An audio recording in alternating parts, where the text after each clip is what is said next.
మీ కుటుంబ శాంతి, ఆరోగ్యం, ఆర్థిక అభివృద్ధి కోసం రుద్రాక్ష మహాపూజలో తప్పక పాల్గొనండి. ఇప్పుడే నమోదు చేసుకోండి.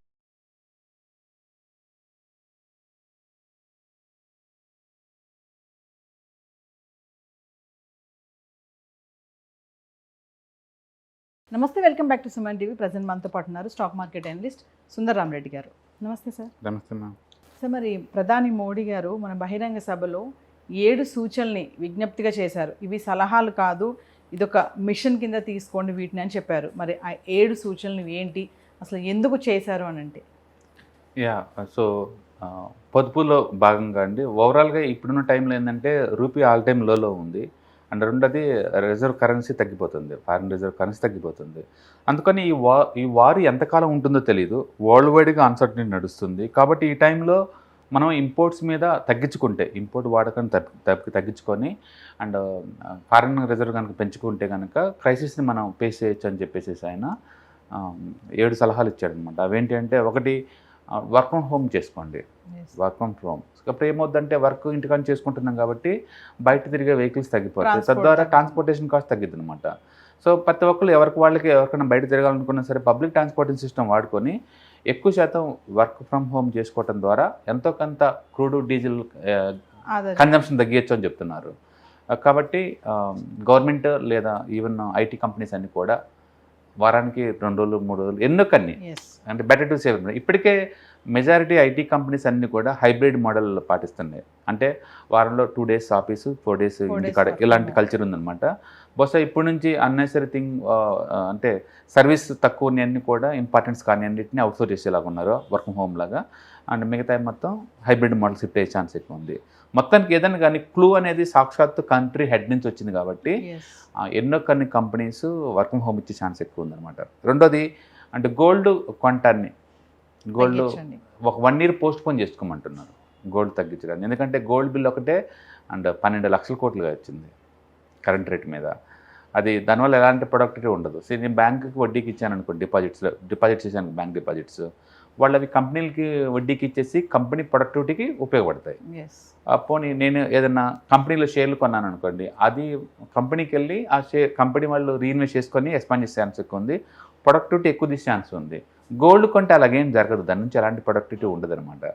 అంటిల్ అది తీసుకెళ్ళి మన లోన్లు పెట్టి ఆ మనీతో ఏదైనా బిజినెస్ చేసుకుంటే తప్ప. అందుకని అన్ప్రొడక్టివ్ థింగ్ కాబట్టి గోల్డ్ టెంపరీగా దాన్ని పోస్ట్పోన్ చేయండి అంటున్నారు. ఎందుకంటే గోల్డ్ మొత్తం ఇంపోర్టే చేసుకోవాలి. సంవత్సరానికి 12 లక్షల కోట్లు బయటకు వెళ్తున్నాయి.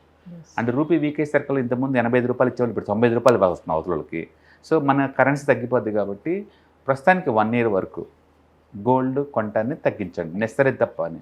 దాని అర్థం షాపులు మొత్తం లాక్లు వేయండి అని కాదు, ఎంతో కొంత సేవ్ చేయండి అని అర్థం అనమాట. And third one, petrol and diesel కన్జంప్షన్ని బాగా తగ్గించండి అన్నాడు. పబ్లిక్ ట్రాన్స్పోర్టేషన్ వాడండి. And fourth one, cooking oil తగ్గించండి. ఇండియా అగ్రికల్చర్ బేస్డ్ ఎకానమీ అని అనుకుంటాం కానీ అండ్ స్టిల్ 40% వరకు కూడా కుకింగ్ ఆయిల్ కూడా మనం ఇంపోర్ట్ చేసుకుంటాం. ఎక్కడో యుద్ధం జరిగే ఉక్కిరేడు నుంచి వస్తుంది మనకి సన్ఫ్లవర్ ఆయిల్, అంటే ఎక్కడో మలేషియా నుంచి వచ్చింది పామ్ ఆయిల్. అంటే ఇండియాలో ఇప్పటికీ 100% లోకల్ ప్రొడక్ట్ లేదనమాట. అండ్ అచ్చం ఈ కుకింగ్ ఆయిల్ బిల్లే సంవత్సరానికి 1.6 lakhs crore అవుతుంది. కాబట్టి ఇప్పుడు ఆ నూనె వాడకాన్ని తగ్గించండి, లేదా లోకల్గా దొరికిన ఆయిల్స్ అన్న వాడుకోండి అంటున్నాడు అనమాట. రైట్.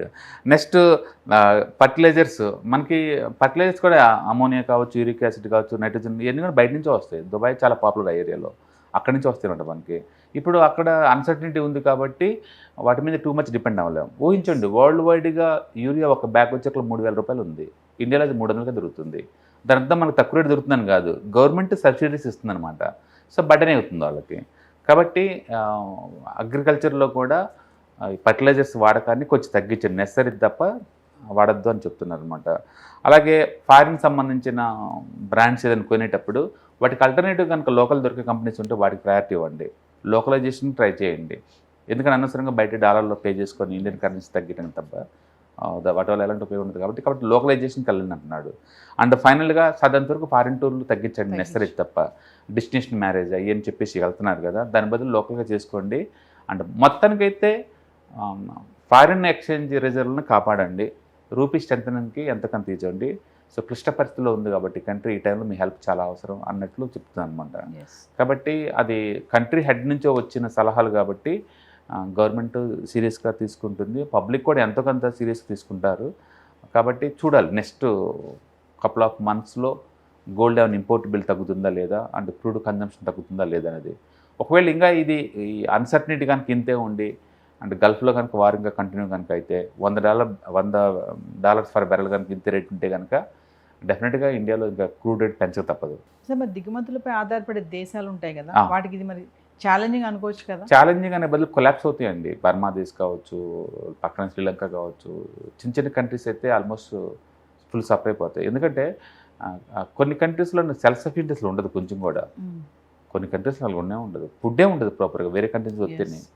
అందుకని ఒకరి మీద డిపెండ్ అయ్యే కంట్రీ ఏ కంట్రీ అయినా సరే స్ట్రాంగ్గా ఉండలేవు. ఇప్పుడు ఈవెన్ ఇండియాలో కూడా మనం వరల్డ్లోని 3rd బిగ్గెస్ట్ ఎకానమీ అనుకుంటున్నాం పర్చేసింగ్ పవర్ ప్యారిటీ ప్రకారం. బట్ స్టిల్ నువ్వు 89% ఎనర్జీ నీడ్స్ కోసం వేరే దేశాల మీద డిపెండ్ అయ్యి నువ్వు స్ట్రాంగ్గా ఉండలేవు. దానికి ఆల్టర్నేట్ చేసుకోవాల్సిందే. ఈవెన్ మొన్నటి వరకు చైనా వాళ్ళు కూడా 100% ఇంపోర్ట్ చేసుకునే వాళ్ళు. ఇప్పుడు వాళ్ళు 60% లోకల్ ప్రొడక్షన్కి వచ్చేసారు.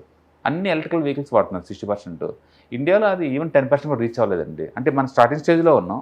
బట్ గవర్నమెంట్ ఆల్రెడీ ఆ ఏరియాలో ఫోకస్ చేస్తుంది.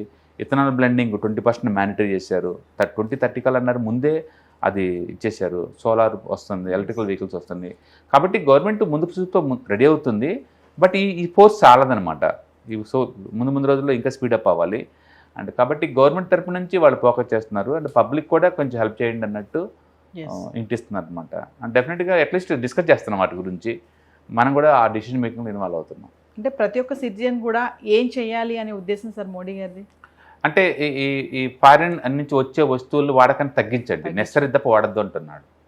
నెసరీ అయితే వాడద్దు అంటున్నాడు.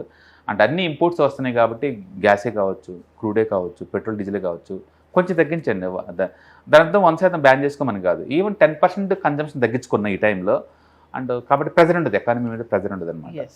ఎందుకంటే అంటే ట్రేడ్ డిఫిషియట్ పెరుగుతుంది, బ్యాలెన్స్ పేమెంట్లకు చాలా కష్టం అవుతుంది గవర్నమెంట్కి.